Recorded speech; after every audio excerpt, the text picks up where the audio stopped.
Who has their tests from last time with them? So I will collect those tests. If you have them, if not, I need to have it back. Otherwise, you may suffer a penalty on your grade. Because if I don't have it, then I cannot evaluate it for higher points. That's the problem. I have yours. That's it. Nobody else has? Okay, so we're going to talk about the quicksort algorithm. We're going to look at some basic analysis of this algorithm, then we'll look at a detailed analysis of this rather powerful algorithm. All right, what is the purpose of quicksort? Sorting numbers, okay, or sorting data, right? Sorting by key. It's an example of a divide and conquer algorithm, and it uses a technique called partitioning. And then we're going to look at the worst case analysis, some intuitive ideas, and then we're going to skip this part. I'm going to do it another way, and we're going to do our own analysis of it to get it. So this algorithm was proposed in 1962, which is a very long time ago. And what happened was this fellow, C.A.R. Hoare, who was I think he was a Danish computer science, Danish scientist, and he had to do something that required sorting.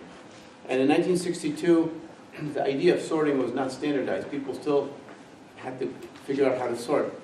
So he didn't know how to sort. So he came up with this idea that he was going to do a certain way of sorting the data, and this algorithm became known as quicksort, one of the most famous algorithms. And so when people interviewed him a few years ago, they said, "You're very famous for the quicksort algorithm, but you must have developed hundreds of different algorithms." And he said, "Well, actually, this is the only algorithm I actually developed." So this is actually the only algorithm that he came up with, but it is very, very famous. So it sorts in place. What that means is that the data space, the array that we're sorting the data in, is just one of them. So we just move things around within the same array. Remember, merge sort, what happened was when we had to do the merging, we had to actually merge two pieces onto the whole piece. So then we had to merge these two halves onto a third one, so you had to merge them out of place. So you had to get them into a different location. So merge sort required extra data, storage, size. In fact, it required twice the amount of data for the merge sort than the data required itself. You had to double the data. But quicksort doesn't have that problem. And it's very practical with tuning. So we'll have to figure out what does that mean? Why do you have to tune it? Okay, so here is what we have. And the idea is that we want to do a quicksort on an array of n elements. And so our idea is that we're going to do something called partitioning, which means that you split two pieces around a centerpiece. The centerpiece is going to be x, some value x. And you want to partition the array so that x goes into its correct location, and then everything to the left of x will be less than or equal to x, but not in sorted order. And everything to the right of x should be, we can ignore that, should be greater than x. So values greater than x are not ordered higher than x index, and values less than or equal to x are below the x index. That's what partitioning is all about. Now the question is, where is this element x coming from, and does it always go in the middle? And the answer is, it doesn't always go in the middle, and where it comes from, well, it depends. So that's what we have to figure out a little bit about that. So the divide part, you can clearly see that we're going to be doing partitioning. So we're going to be dividing it. So once we partition this x element so that we have a less than values here and greater than values here, then we can recursively quicksort the left partition so that it happens again, and recursively quicksort the right partition so that it happens again. So if the whole array comes in, we position the pivot element that we call this one, the pivot element, into its correct locations with less than or equal here, greater than or equal to here. And then recursively we can take that and find its pivot, put it someplace, less than, greater than, and recurse again. Same thing with the other part. So that's how the recursion works. So conquer means recursively we're going to work on the remainders, the partition left and right, because this element doesn't move at all once we position it the first time. The combination is trivial. There's nothing to do really with the combination. Once we partition everything, we're sorted. Okay? And the key is linear time partitioning subroutine. So what we want to do is we want to be able to do a linear partitioning cost. Well, why does this look like it's getting cut off here? Does it look like it? Is it me? Yeah, in the bottom and the right. The bottom and the... But I don't want it cut off. So let's see if I can make it smaller. Oh, that's better, right? Oh, so it's my fault. Okay.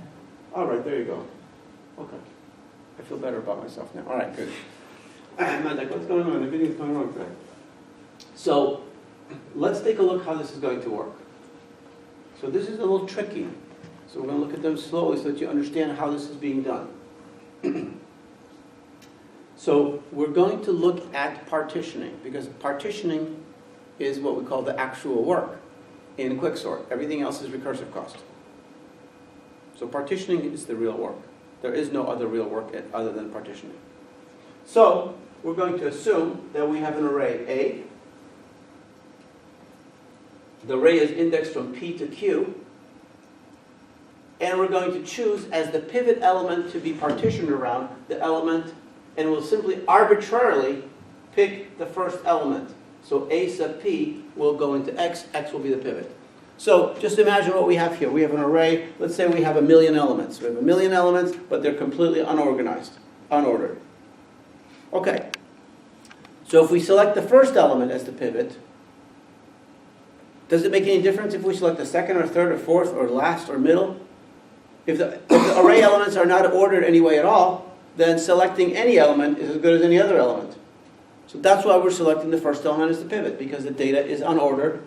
They are not in order. So what's going to happen is once we select X as the pivot, our goal is going to move this pivot element, which starts at index P, into its correct location.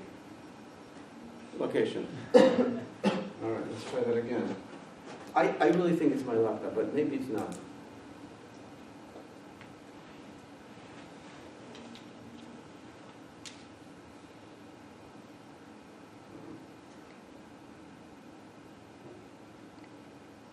Very unhappy. All right. I don't know, this room, there's always It's- a problem. I hope so, but I just... Okay, so I'm going to make this... Okay.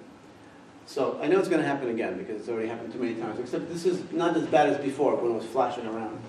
So now what we're going to do is we're going to have two other very important indexes. So P will be always the index to the first element, and also it will happen to be the index of the pivot. Q will always be the index of the last element, and I and J will be moving to the right direction as appropriate. So here's what's going to happen. The first thing we're going to do is we're going to take the first element and put it into X. We'll call it the pivot element. And then P, which will be the first element, becomes the index I. So I starts off at P. Is that clear? So I starts off. So if you want to think of this as 0 to n minus 1, fine.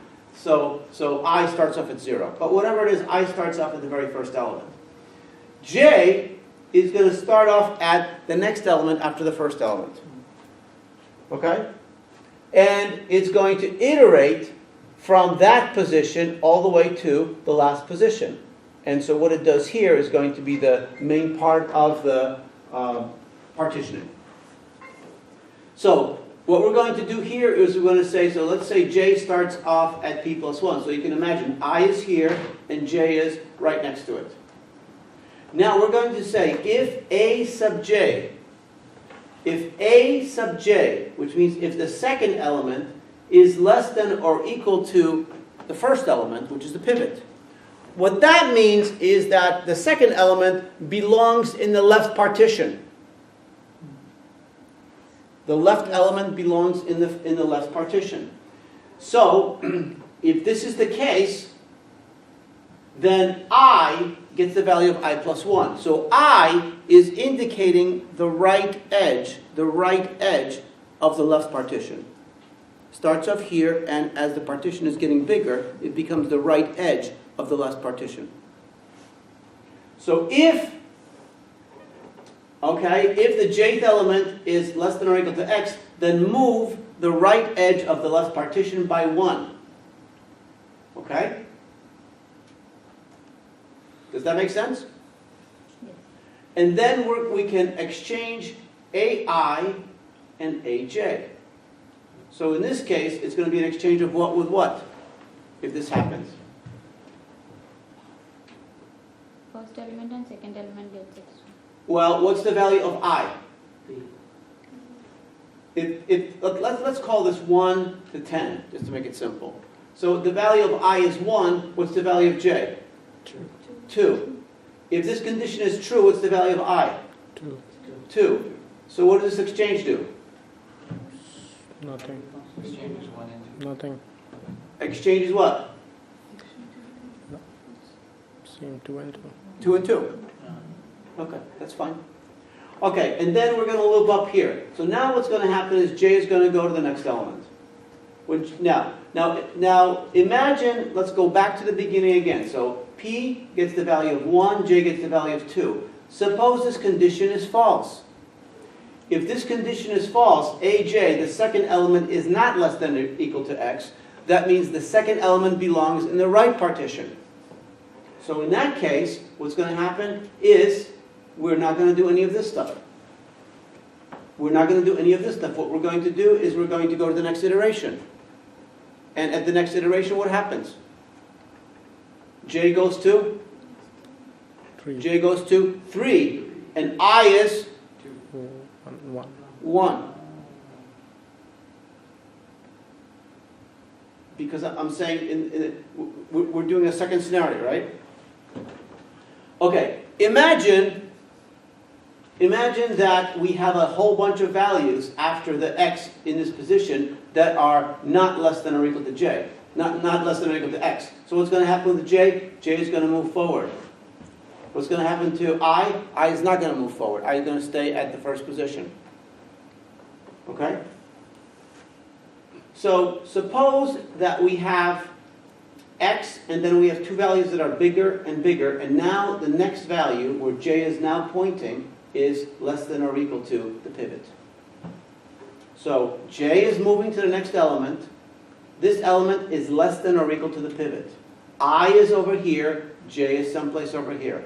So in that case, what's going to happen is, this condition is true, I goes from the first position into the second position, and we exchange the element at the second position with the element at the further j position. Why? Because the element at the j position, okay, is less than or equal to x, therefore that element belongs in this partition. And the element here that we already bypassed from on this side belongs in a second partition. That's what this exchange is all about. So now what happens is the value of I is in the second position and the value of j is unchanged. But now I is pointing at the last element in the first partition and j is pointing at the last element, or the rightmost element, in the right partition. So imagine that we have a situation like something like this. So we have, let's see if I can get a pen here. So imagine that we have something like this.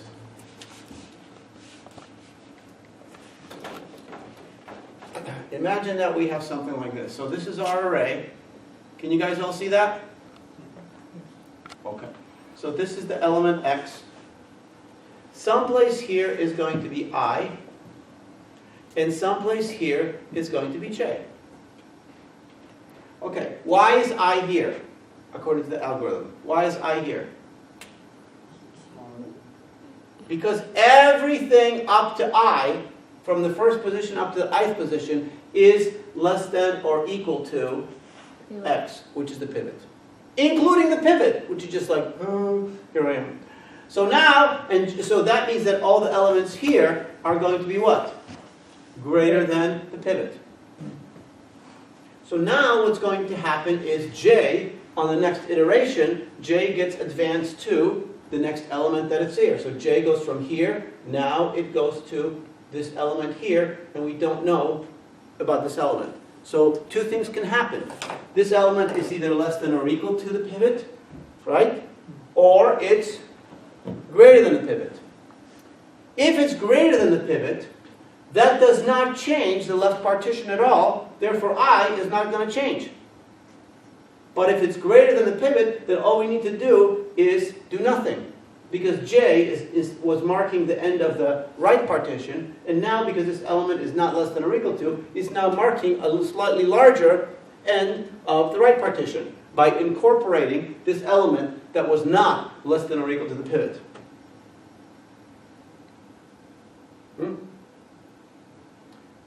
What happens if the element, in fact, is less than or equal to the pivot? So here we go. Let's back up again so we understand. So J is basically, this is the edge of the right partition. This is the edge of the left partition. So now we're going to increase J by 1 because we are now starting the next iteration. So J goes up by 1. It's going towards Q. So if the element here is less than or equal to X, if the condition is true, what that means, listen very carefully. So J is now here, but this element we notice is less than or equal to X, right?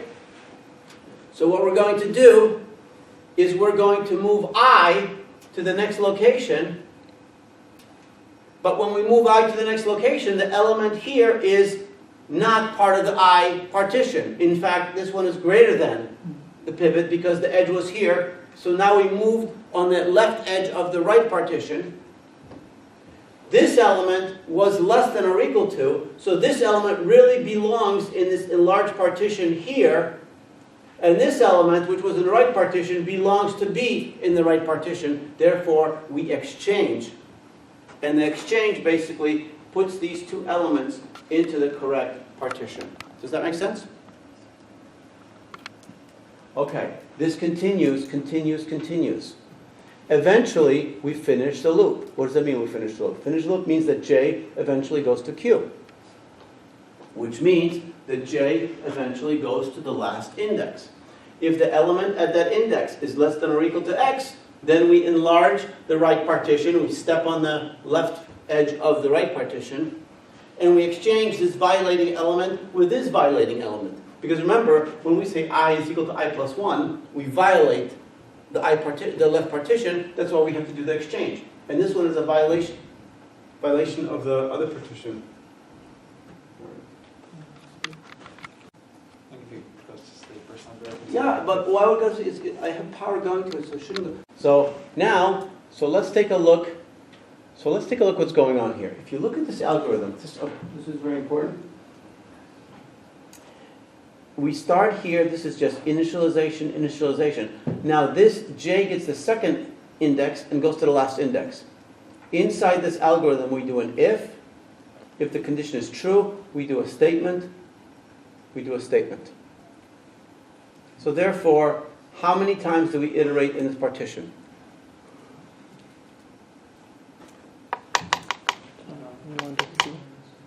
We iterate once essentially for each element. I mean, really, we start with the second element and we go to the last.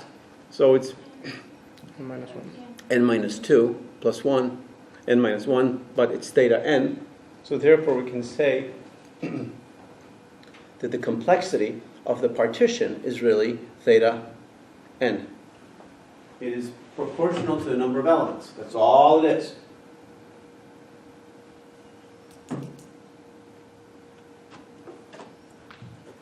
Look at this picture right here. Can you back it up one statement and tell me where we are? Can you show me what's different about these indexes before? So this statement is someplace in this code. What is the picture like on the previous statement? If you can answer that question, you probably understand the algorithm fully. From Q. Sure. You see this. So this is a snapshot of this algorithm at a certain point in time. Yeah. Yeah. What's the value of J? I have no idea. But J is certainly it's moved from second position. Yeah. So my question to you is, wherever I am, I mean, you should be able to point to me exactly the statement we are in the algorithm where this picture looks like this. Meaning, now P and Q are never changing. That's easy. I is marking the edge of the left partition, but J is one slot to the right of the right partition. So it's not marking the end of the right partition, it's moved. Where does that happen? Is Then. that my phone? Yep. What are you doing on my phone? Nothing? This guy's taking my phone. He's sending text messages. So J is what iterates through. Then. Okay, so where is it in the algorithm that J moves outside of its partition? Where does that happen? Not in here. Somebody said something. What? Well, really where it happens is right here. So after we finish this code, after we have this, now J goes to the next element, which is question mark. That's why there's a question mark there, because we don't know about the element that J is pointing to. So we are at this statement right here. That's all. I just wanted to see that. So J. If we back it up one statement, where do we go to? We go to tick, tick, tick, tick, tick, tick, tick, tick, tick, tick, tick. We go right after this statement is over. And after this statement is over, it's guaranteed that J will be exactly at the right edge of the right partition. That's all. So eventually, you can imagine that J is going to be at the last element, Q. Okay? If this element is less than or equal to the pivot, it belongs in the pivot, which means it's violating the right partition invariant. It's a violation because it's less than or equal to the pivot on the last position. This element is in compliance with the left partition. So we're going to move I forward, thus making this element violate the right partition, and then we'll exchange this element with this element. So I will end up here, okay? And eventually J is going to go to Q plus 1 if you want to think about it. Get off. So once J finishes its Q iteration, it goes to Q plus 1, which kicks it out of the loop. It goes to Q plus 1, yeah. Kicks it out of the loop. All right? But it is not sorted yet. Absolutely not sorted. Right, because all we're doing is partitioning. Okay. Only with one element we are checking. We can't say that. That's it. Yeah. It's, good. Yeah, so we spent a long time talking about it. But the good thing about it is that this is the actual work of the quicksort. So just by understanding this, you'll understand now that this will be sorting it when you put it inside of the quicksort. But now you know what it means to do a quicksort. It means that if this is the original array, and the original light, so here's P and here's Q, right? This is the original call. Now, I don't know anything about any of these elements, right? But if I did, if I could, in my head, figure out, okay, there are going to be this many elements that are less than or equal to, and that many elements that are greater than, then that X needs to go here. That's what partition does. That's it. And the cost of that is the theta number of elements of this whole array. Why? Because that's how many elements I sent. And J's got to go through all of them. Okay. So now, How was the partition initially chosen? Like, How's the I know like X. How is X? so I mentioned basically, let me try this again.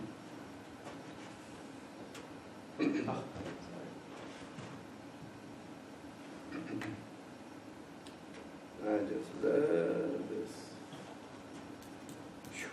And now I gotta make it smaller because for some reason. Okay. So, so your question was, how do we choose X?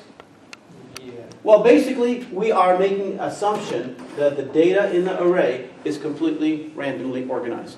So any element is as good as any other element for the pivot. Okay.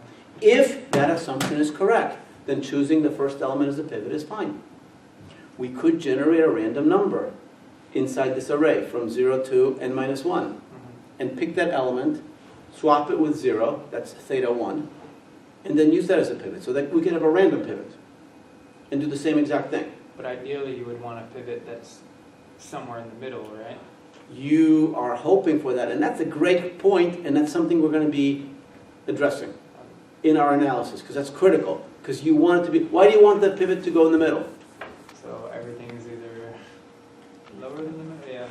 bottom half. Because the top pivot half. would be in the right position, and everything else could be. Well, if you put the pivot exactly in the middle, or very close to the middle, then you have two pieces left to do, and they're approximately the same size. So you reduce the work, because now you have n over 2 and n over 2. So therefore, this partition will be n over 2, and this partition will be n over 2. Right? Which is theta across the level, theta n. Because if you have n over 2 in level 1, you have n over 2 in level 1, you're going to do theta n over 2, theta n over 2, or n over 2, n over 2, which is n, theta n. So you're going to do the same amount of work at level 1, because you're going to do it twice on half pieces. Right? And then, if you keep doing so recursively, you're going to do 4 times as much, four times the work, but on quarter pieces.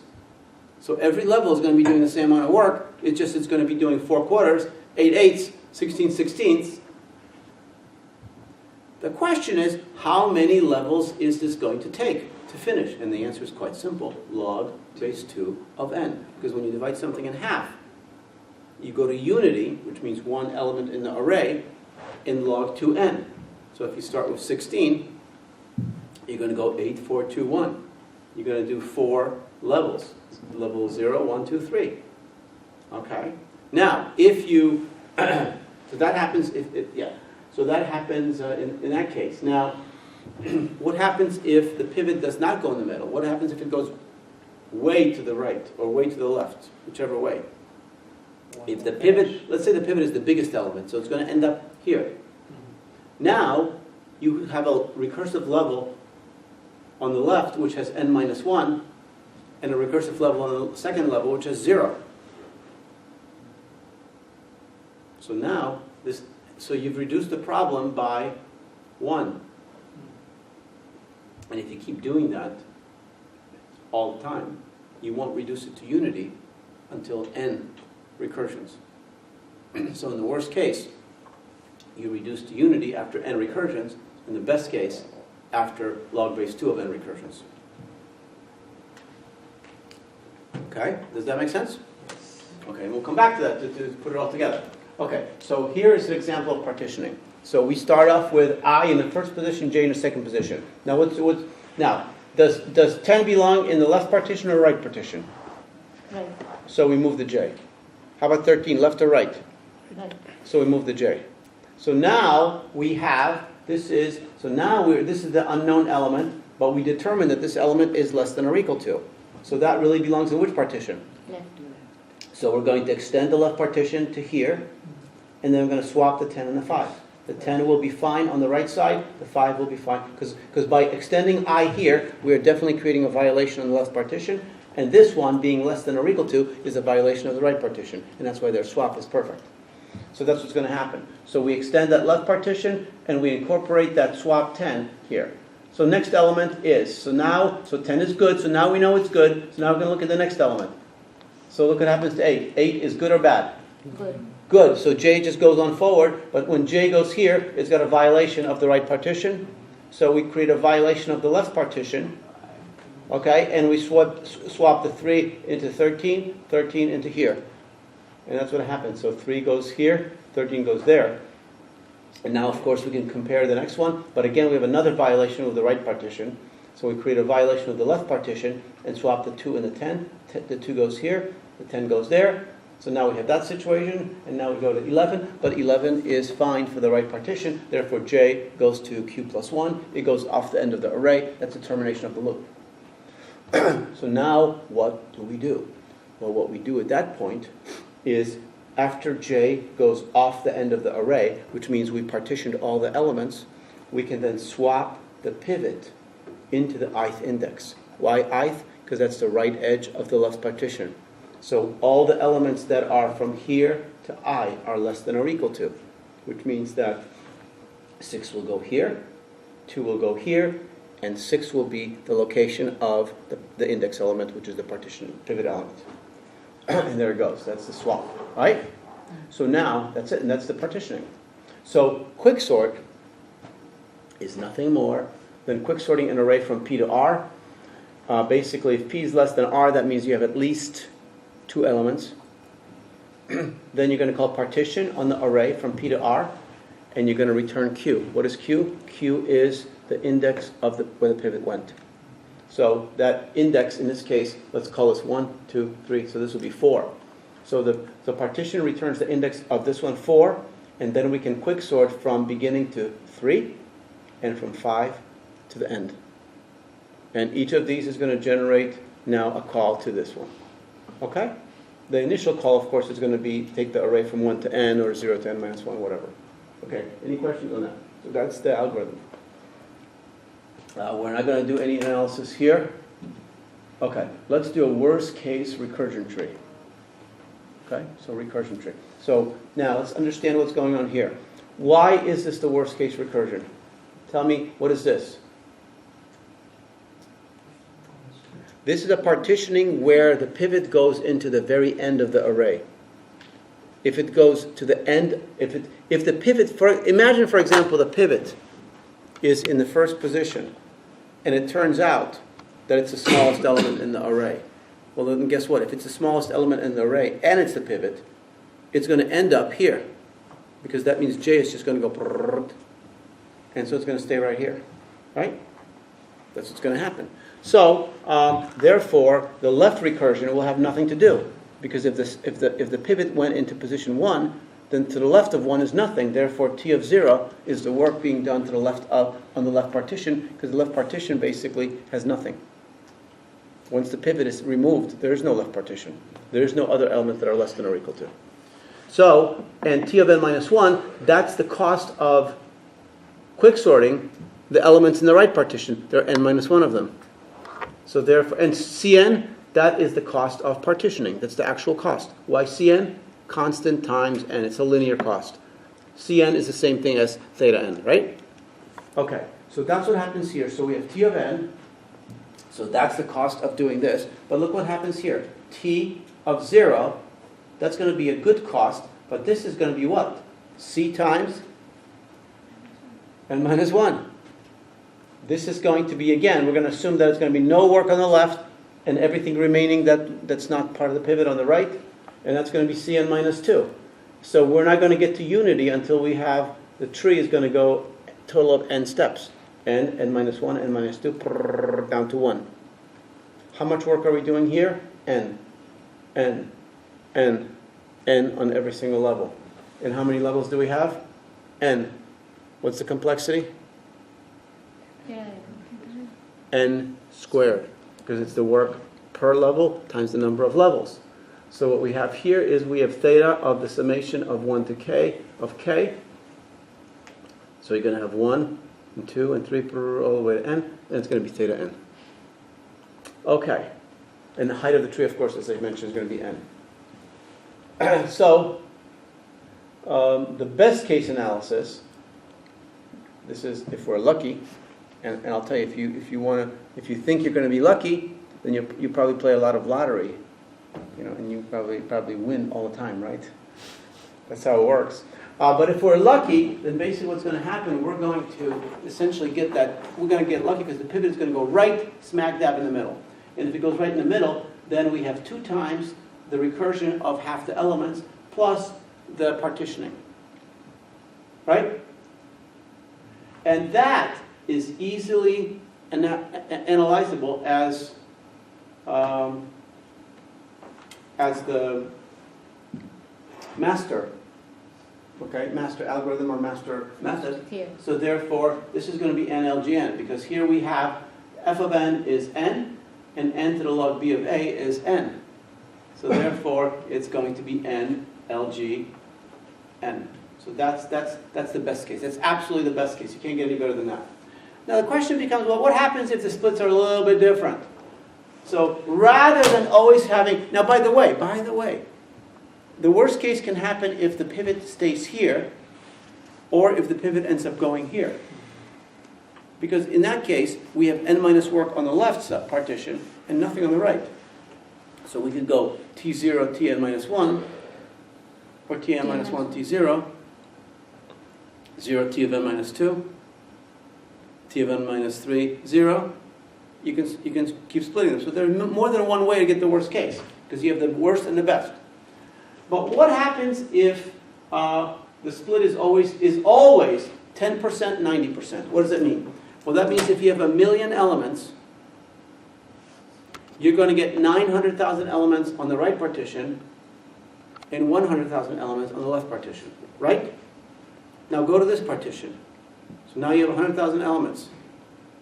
So you're going to get 90,000 elements on this partition, 10,000 here. You understand what I'm talking about?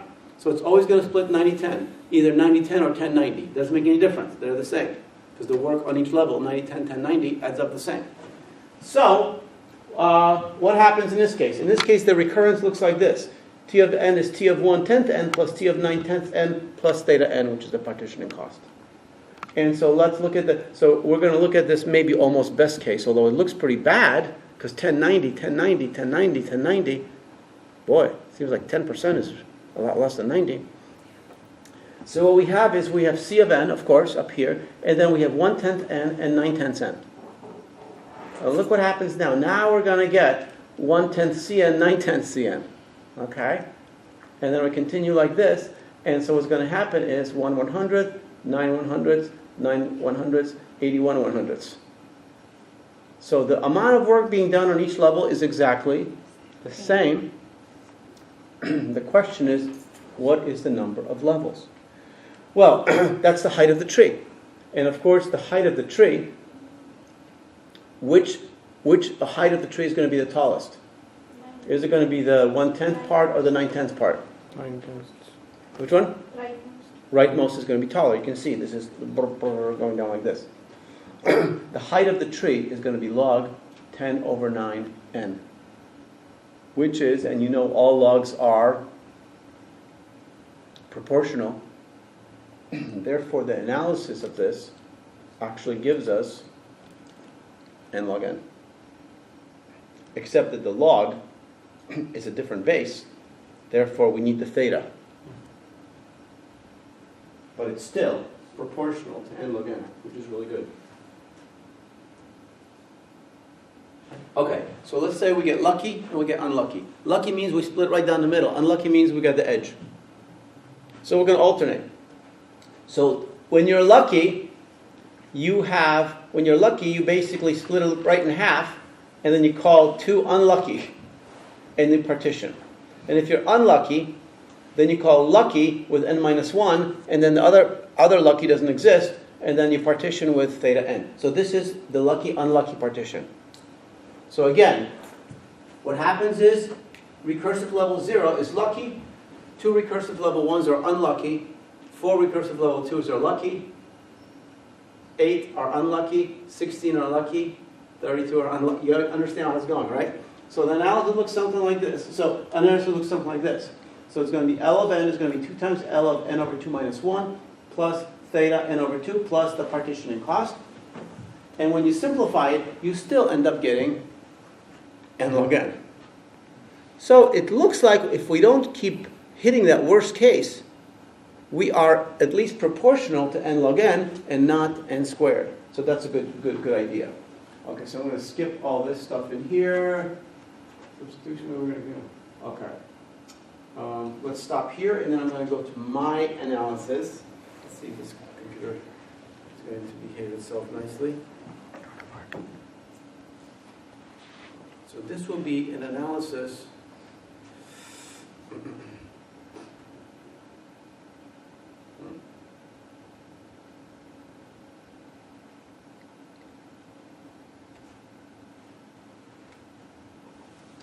So you got to pay attention in this one, because this is actually, I have seen this analyzed many different ways. This analysis, to me, is the most elegant analysis you can have for this. So, except that we have to start at the beginning. Okay, so we're going to start at the beginning, and it says average, analysis of average behavior of quicksort. And also, we're going to throw in as a bonus, BST analysis, which I'll talk about a little bit later on. Okay, so here's the idea that you've already seen this stuff before. So this is our quicksort, exactly as from the notes. This is the code, exactly as for the notes. And then we return I, which is the index of the rightmost partition, as the pivot index. That's the whole algorithm. So now you've seen this before. And so what we're going to do is what we're going to do is we're going to say, how can we compute the average complexity of quicksort? We know how to do the worst case, we know how to do the best case. But how do we do average case? Because average case, anything can happen. Okay? So the way we're going to do it is we're going to count, on average, the number of comparisons that we do. Because think about it. In the worst case, when you just keep putting the pivot into that extreme location, the number of comparisons is n minus 1, n minus 2, n minus 3, n minus 4, tick, tick, tick, tick, tick, tick, tick, tick, tick, down to 1. When you add that together, it's going to be theta n squared. But when we compare on a perfect split, right, the comparisons are going to be, this is going to be n. Then on the next level, we're going to have n over 2 is still going to be n. Still going to be n, but what's going to happen is the number of these n's is going to be log 2 of n. So the number of comparisons will be n log n. So we'll count the number of comparisons on average. That's what we're going to do. So to do that, we're going to set up this particular function c of n. So c of n will count the average number of comparisons used to quicksort an array of n elements. So it's the number of compares while sorting an array of n elements. Now, the way we're going to define this function is like this. We're going to say c of n is equal to, so let's see how this, because this is sort of the setup of everything else. The number of comparisons in quicksort on average, sorting n elements, will equal to, what we'll do is we'll say, what can happen in quicksort? Well, what could happen is you get 0 in the left partition, n minus 1 in the right partition. Or you could get 1 in the left partition and n minus 2 in this one. Or you could get 2 here and n minus 3, minus the pivot, on that side. So all these things can happen. So therefore, if you have, for example, 2 elements in the left partition and n minus 3 in the right partition, then the number of comparisons you're going to make at the next level is going to be 2. And then the number of partitions for the n minus 3 level is going to be n minus 3. Makes sense. So what we're going to do is, so the number of comparisons on average with n is going to equal to, this particular parenthesis says this is the number of comparisons you would do in a split where the pivot stays in position 1, and then the right partition has n minus 1. This is the number of comparisons you would have if the pivot is the second position, so you have 1 on the left and minus 2 on the right. And we'll do all the possible things. We'll keep moving C0, C1, C2, C3, C4, C5, Cn minus 1. And what happens is, as this is increasing, the right partition is decreasing. And what I'm going to do is I'm going to basically say this is the first possibility, second possibility, dot, dot, dot, dot, dot. Second to last possibility, last possibility. How many possibilities are there? There are n possibilities. If they're equally likely, then divide the number of counts on those by n. And that gives us the average number of comparisons recursively. Then we're going to add in n plus 1, which will be our actual work, or actual complexity, f of n. That's the partition. That's the cost of partition. So the recurrence is C of n, and the C of n is basically the average of all the possible ways C of n can turn out with equal likelihood. Okay, so what you can see here is that C0, all of these, you can, even though this is part of the first case, part of the second case, second to last case, even though these are all separate cases, they're just pluses. So I can just say this plus this plus this plus this plus this plus just pluses. So I notice that I have one C0, another C0, one Cn minus 1, another one. You see what I'm saying? So I have double of all of them. So this is an example here. So we can simplify it. And so this is a simplification here. We have C of n is equal to 2 times going from 0 to n minus 1 of Ci. So 2 C0s, 2 C1s, 2 C2s, 2 Cn minus 1, all divided by n, plus n plus 1. Are you with me? So we're trying to find out the closed form solution for C of n. So we're going to do some clever stuff, and we're going to do actually something we've done in class, which is called repeated substitution on a slightly more advanced level. So what we're going to do is we're going to look at equation number 1. The first thing we're going to do is we're going to go to this equation that we have here, and we're going to multiply both sides of this equation by n. Why? Because we can. It's just some positive number.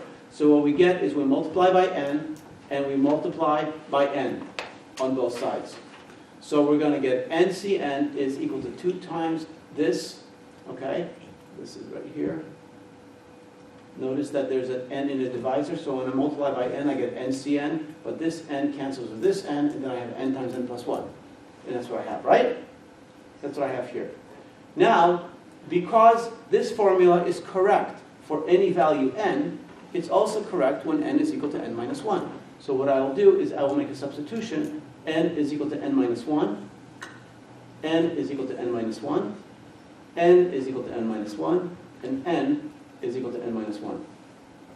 So this is just an iteration of the formula. And the reason I'm doing it is because I want to set up a closed form summation solution using the telescope method. Remember how the telescope method goes? So you can collapse the terms by doing a difference, and all the terms that are the same are going to cancel out. So now that I've created equation 1, and then I extrapolated using n minus 1 for n equation 2, I will then subtract equation 2 from equation 1. So that means it's going to be this times this minus this times this is equal to this minus that. And that sets up a telescope between these two summations. And that's what I have here. So this is the difference of the left sides equals the difference of the right sides. And so you can clearly see that we have a lot of sameness here, right? So do you see the telescope here? Right? So we have 0 to n minus 1. Here, 2 times 0 to n minus 1. Here we have 0 to n minus 2. So it's a very, very similar situation. So basically, all of these pretty much cancel out, with the exception of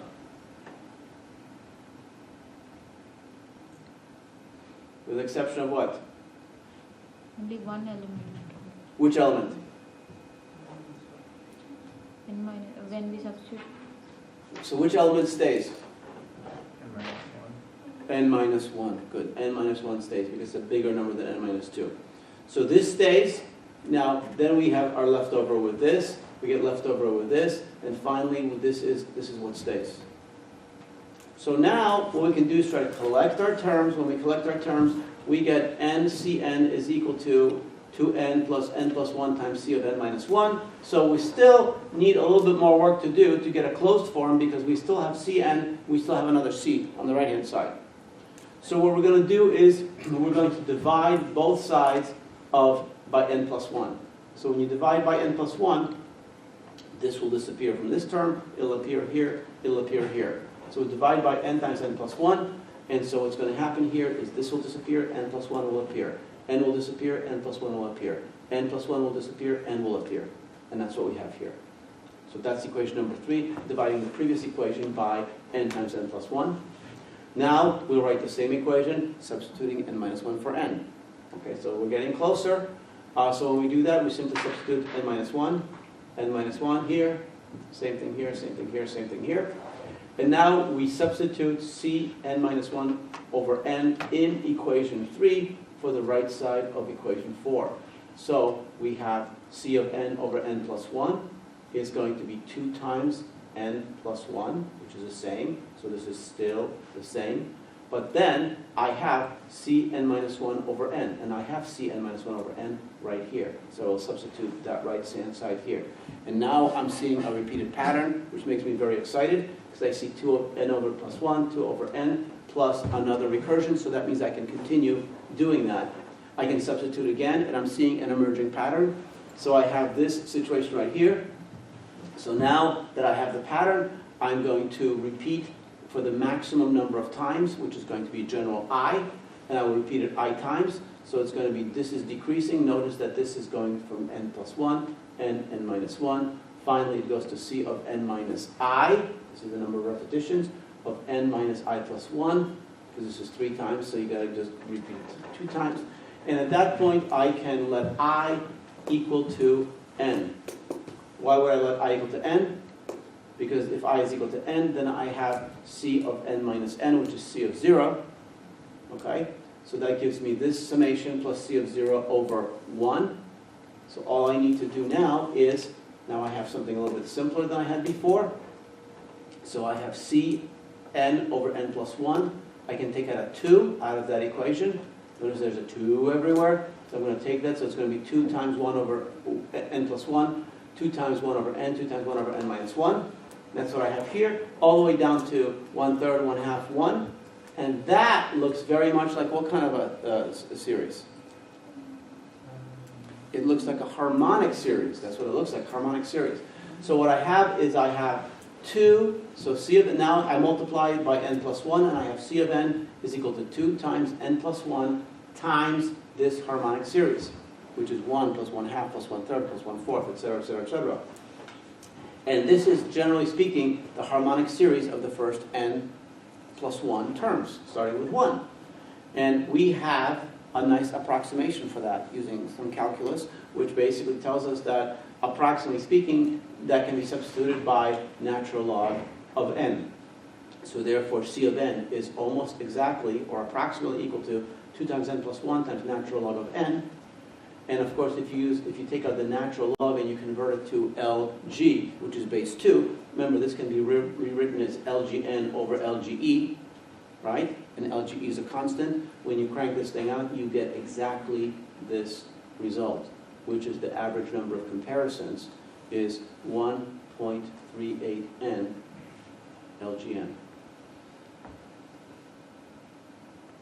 So that happens to be, if that's the average number of comparisons in quicksort, that's the average comparisons are the only work in quicksort, therefore that's the average complexity of quicksort. Okay? Questions? Where is C of 0? C of 0. C of 0? How is 0. it right? C of 0 is 0, because C of 0 is the average number of comparisons in quicksort when you sort an array of 0 elements. You're never going to get it to partition, because you're going to have a condition. If you don't have at least 2 elements, return, because you're done, right?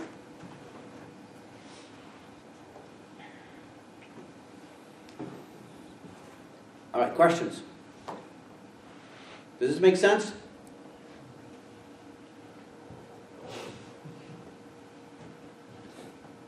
Did a lot today, huh?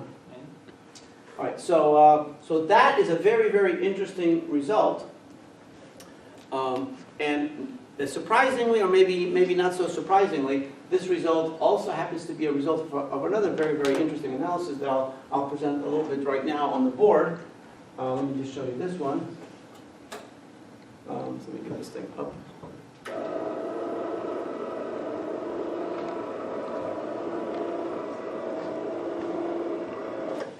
So let's just see what we have. So we already, you guys are familiar with the Catalan numbers.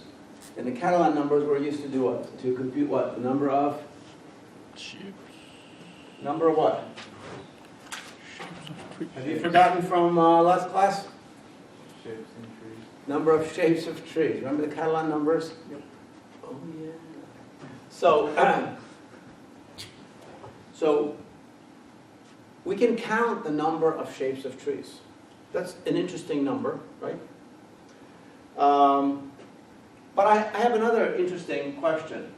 So let's talk about binary trees, but specifically let's talk about BSTs. What is a BST? Search. Binary search tree. And what's special about binary search trees? What's special about them that if you look at the left subtree, all the elements here are going to be less than the roots, let's say, right? And the right subtree, so they're going to be greater than. Now, if you want equality, you can stick an equal sign somewhere. One of them, but not both. Otherwise, you can't search it. So,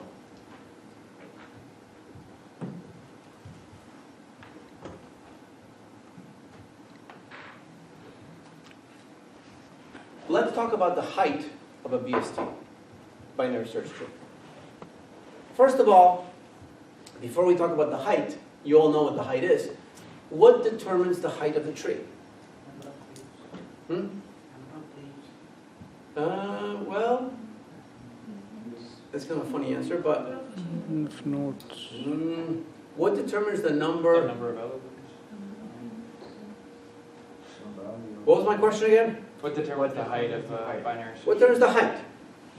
The number of elements. So, okay, forget about the number of elements. Forget about that. So, suppose I have n, and it's a large number, and I'm going to create a tree with those n elements. What determines the height of that tree? Okay. For example, let's say I have 1,000,000 numbers. If I were to sort them and I were to find the middle number, that would be the best route. But the probability at random of that happening is 1 out of 1,000,000. That's not very good. So why would that be the best choice, the middle element of an assorted array? Because then the left subtree would have just as many elements as the right subtree. Balance. And if I could repeat that pattern over and over and over again, I would get what we call a balanced tree. Why is that good?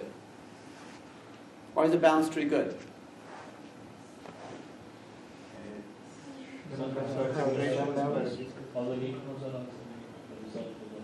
Okay, so the leaves tend to be on the same level, but basically what happens to the height of this tree?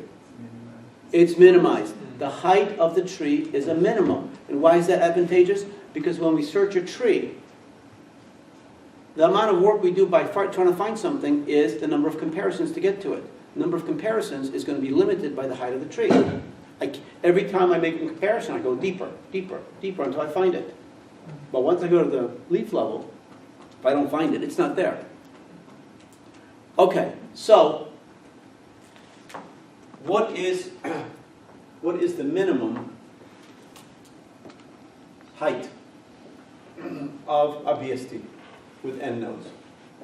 And you already know the answer. What is that? 1 and So we'll say it's going to be theta LGN, right? Order of LGN.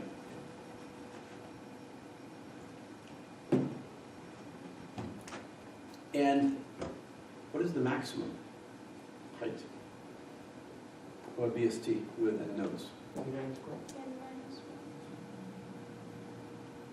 So it's just theta n. That's a huge difference. That's a huge difference. How huge a difference is it? I'll tell you how huge it is. If you have 1,000,000 nodes, if your tree is balanced, its height is 20. But it's the worst case. Its height is 1,000,000. So that means, on average, I'm going to have 500,000 comparisons searching the tree. It's going to be in the middle of the worst case to the best case, right? But if the tree is balanced, in the worst case, I'll have 20 comparisons. If I have 1,000,000,000 nodes, in the worst case, I will have 500,000,000 comparisons on average. 500,000,000 comparisons on average. But on a balanced tree, I'll have how many? It's going to be 1,000,000 times 10, or 2 to the 20th times 2 to the 10th, 30. 30 comparisons on 1,000,000,000 nodes. 30. Would you like to have $30 or $500,000,000? I don't know. They're so close. No, they're not. They're not close at all, right? So this is a very significant thing. So even though both these BSTs have n nodes, same number, this height is minimized and this height is maximized. What determines the height? Well, that's too simple an answer. Because changing the root is not going to change everything. So what determines the height? There's a very good answer to that. Number of comparisons. Yes, okay, but now you're jumping ahead of the game. That's a good answer. What determines, in terms of... Whether Yeah. the root is in the middle or not. Right? Well, that's what she's saying, okay. but that's certainly an important starting point, but can we generalize what determines the height? Not the number of elements, because both of these have n nodes. So let's assume both of these have n nodes, they have 1,000,000 nodes. This one has a height of 20, this one has a height of 1,000,000. What is the difference between these two trees? Do they have the same values or different values? Do they have the same values or different values? Not many people are answering that question. Do they have the same values or different values? Different values. Different values. The logical answer is different values, but it's absolutely wrong. They could absolutely have exactly the same values. So values, you could have, this tree could have a height of 20, this could have a height of 1,000,000, and they could have exactly the same values. So what determines the height of the tree? It's not even the number of nodes, it's not the values of the nodes, but what? Hmm? It's full or not. Hmm? Is it balanced tree or not? But what determines that? Because if it's balanced, that means you've predetermined that the height is going to be minimized. What determines the height? Is it something related to sorting of? No. So this is the answer. So nobody has an answer for me? I'll give you the answer. So given 1,000,000 keys that are all different, I could create a tree that's minimized in height and maximized in height, or something in the middle. The thing that makes these heights of these trees different is not the keys, not the number of keys, but the sequence of the insertions of the keys. The sequence of the insertions. Think about this. Let's say you have the keys 1, 2, 3, 4, 5, 6, 7. And you're going to insert them in that order. So the first one you're going to insert is 1, that's going to become the root. When you have to insert 2, that's going to have to go to the right of a BST. Okay? That's going to be 3, 4, 5, 6, 7. Now you can imagine having 1,000,000 of these.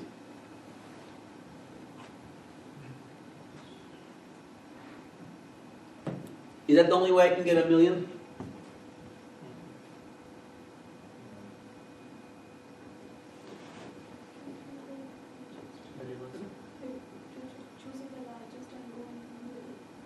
I go 7 to 1? Mm-hmm. But there's also other things I can do. What if I have a tree that looks like this? 1, 2. Let's say I'm going to have 4. Then I'm going to have 3. Then I'm going to have 5. See what I mean? Then I'm going to have 6. So this is also bad, right? 1, 2, 4, 3. I guess it's 5 is going to go here. Never mind. So, but what could, let's say this is going to be 10. I'm going to put this 10. This could be what? Less than 10. So this could be 5, right? This could be 7. So what I'm showing you that trees don't have to be like this or like this. They could be anything like that. Just keep going straight down. So now we can create sequences that are going to make any kind of tree occur. So there's more than one way to get a worst case. How many ways are there to get a best case? How many ways do we have for a best case? Well, you might think one way, but that's not really true. That's not really true either. But don't worry about it. It's fewer ways to get a best case than a worst case. Or is there? That's a good question, right, on a final exam. Given a set of 10 random numbers that are all different, what's more likely, the worst case or the very best case in terms of height? That's a great question. I'm not going to. But those are not balanced trees. Huh? These are not balanced. Absolutely not. These are skew. So we have skew, right? Skew trees. Okay. So now you understand that this sequence of 1, 2, 3, 4, 5, 6, 7 is going to give you this situation. Now what about this situation right here? Let's say I have 4, 2, 6, 1, 3, 7, 5. It's gonna be balanced. So 4 is going to go here, but then 2 has to go to the left, 6 has to go to the right, 1 has to go here, 3 has to go here, 7 has to go here, and 5. So this tree is the best case. Same values, right? Change? Sequence. Sequence of insertions. Sequence of insertions is different, and the tree shape is different. Okay, so I want you to think about this. I want you to create an algorithm. Think about creating an algorithm that will take an array of 1,000,000 numbers and create a balanced tree. How do you do it? I have an array of 1,000,000 numbers. They're going to be randomized.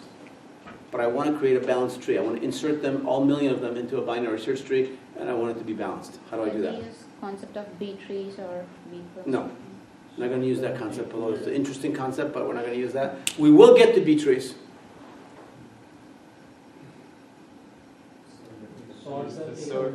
So, Ronaldo? Sort them. Good. So we're going to sort them. Take the middle element, make it the root. If you take 1, 2, 3, 4, 5, 6, 7, 1, 2, 3, 4, 5, 6, 7, 4 is the middle. That's why I put 4 there. But why did I put 2 next? In the left part or middle is So, what I Small did, bit, small bit, small bit, small bit. so I have 1, 2, 3, 4, 5, 6, 7. I chose to take this one as number 1, right? Mhm. But now, I have partitioned them, I have divided them into 2 pieces, right? So now I'm going to insert the left side the same as I did the whole array. So I'm going to recurse with 1, 2, 3, and I'm going to choose to put what? root. The middle of this. But I can also choose to take the right side and take the middle of this. So actually, this order doesn't matter. Right? Now, once I have 2 and 6 correctly placed, does it matter what I do here? So once I have 4, 2, 6, once I have this, what if I had 7 first? Would it go here? 7 will always go here, right? So how many ways can we order these last 4 elements? These are the leaves, right? Yeah. Only one. 24. The answer is 4 factorial equal to 24. But in order to do that, I have to make sure that everything up to the leaf level was correctly set up. So I can go 4, 2, 6, 4, 6, 2 times 24. 4, 2, 6, 4, 6, 2 is 2 ways times 24. That's 48 sequences that give you the best choice. Is there any more best sequences? For example, what if I did 4 and then I did 4 and then 2 and then I did 1, 3? Would that be okay? 4, 2, 1, 3. Now, what's the most important thing? 6. So the important thing is that I have a 6 here. That's kind of important, right? Yes. And after 6, I can have 5 and 7.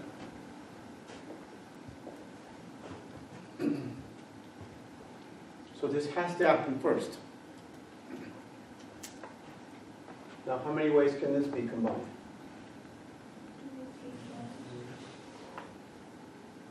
The question becomes also, can I move this 6 here? Are you sure? I get 4, 2, 1, 3, 6. Still going to go here, right? Yes. So if the 6 goes here, is the 3 going to be still okay? Yep. So you see how complicated it is? Now, how many elements do we have? 7. And of course, the number of permutations of this is going to be 7 factorial, which I believe is that's 720. I think it's 720. Somebody correct me if I'm wrong. 7 times. factorial is 720. 5, okay, so what's 5 factorial is 120. 6 factorial is is 720. 720, so 7 times 720. So it's going to be 4,000, okay. Almost 5,000 possible sequences, some of which gives us the best shape. So what's more likely? A permutation to be the best shape or the worst shape? And the answer is, we still don't know. It's a big counting problem. It's a big statistics problem is what it is. Now, so my next question is going to be the following. The worst case, the height of the tree is n. In the best case, the height of the tree is log n. I'm not interested in this. I'm interested, what is the average height of a tree? What do you mean by that? Average height of a tree means you have n keys, and they're going to be inserted into the tree in random order. So now I have 1,000,000 numbers, and I'm going to just randomly pick numbers. Insert them. I'll get a tree. How many people think it's going to be a balanced tree? No. How many people think it's going to be a skewed tree? Probably not really skewed. How many people How many people think it's going to be a really bad tree with 1,000,000 nodes randomly inserted? Okay, seems like it's going to be. It turns out that it's actually going to be a very nice tree. And that's important to know. The question is, how nice is it going to be? And the answer is, it's going to be a close relative of the quicksort. So the shape of the tree, not the shape of the tree, because we can't talk about shape, but the height of the tree, which is loosely related to shape. The height of the tree will be related to the analysis we did for quicksort. So that's interesting, because if that's the case, then we can get some interesting results. So in that case, pivot will be always the middle one in case of binary. Yes, we can actually write an algorithm that does that. Right? We can write an algorithm that kind of takes the middle, and then recursively takes the middle, and then recursively takes the right of the It's middle. a kind of quicksort, but the pivot is fixed with middle. Kind of. But you're talking about the insertion to make a balanced tree. I'm talking about the analysis of a generally randomly created tree. What is the shape of a tree with n keys inserted in different keys inserted at random? That's interesting. Okay, so we'll get to that. But this is the big result of the day. Yes. So like you said, the height of the tree will depend on the order of insertion, right? Yes. But it could also depend on which root node we select there. But that's part of the order of insertions. The order of insertions simply means the permutation or the sequence of the keys. So the sequence of the keys dictates the shape of the tree and the height of the tree and all these things. But For example, if I have 3 nodes and if I have the smallest, largest, it's always going to be the shape. It's always going to be skewed, it's always going to be the worst case. But if I have 3 values and I take the middle, smallest, largest, it's always going to be balanced. So the sequence, but it's only with 3. But once you get to a large number of nodes, then things get really crazy, because every subtree is its own tree, recursively speaking, so it has its own. So maybe the tree is not full skew, but you could have big pieces that are skewed. And then they correct themselves a little bit. But it turns out that on average, the behavior of an average height of a binary search tree with random data inserted into it is actually very well behaved, surprisingly well behaved. And that's why we still use binary search trees without trying to force them to be nicer and better shaped. Although there are some interesting algorithms to reshape trees. So there's some interesting algorithms. There are some trees called red and black trees. There's another kind of tree called the AVL tree, which rebalances nodes in a binary tree. Then there are some types of trees that are not necessarily binary. They can be tertiary, 3 nodes. There is something called 2-3 trees. Anybody heard of a 2-3 tree? You will. And the 2-3 trees are basically, essentially, they are B trees with an order of 3. So a 2-3 tree is a B tree of order 3. It's such a special tree, we call it a 2-3 tree. Yeah. like even selection of the root node, would that be considered as a separate operation rather than insertion? No, because every time we insert, we are starting a new subtree. Every time, because remember, insertions on any tree, insertions are always done at the bottom, always. So only the bottom, whenever you add a new node, it appears in a binary search tree, it appears at the bottom. Not true for B trees. B trees grow upwards, binary trees grow downward. Okay. But that's important distinctions. And that's, remember how we analyzed yesterday. We analyzed our shapes going up instead of going down. So we grew them up. Okay. I'm going to have to give you guys a nice homework assignment to work on because I think you've been getting very lazy lately. All right. See ya.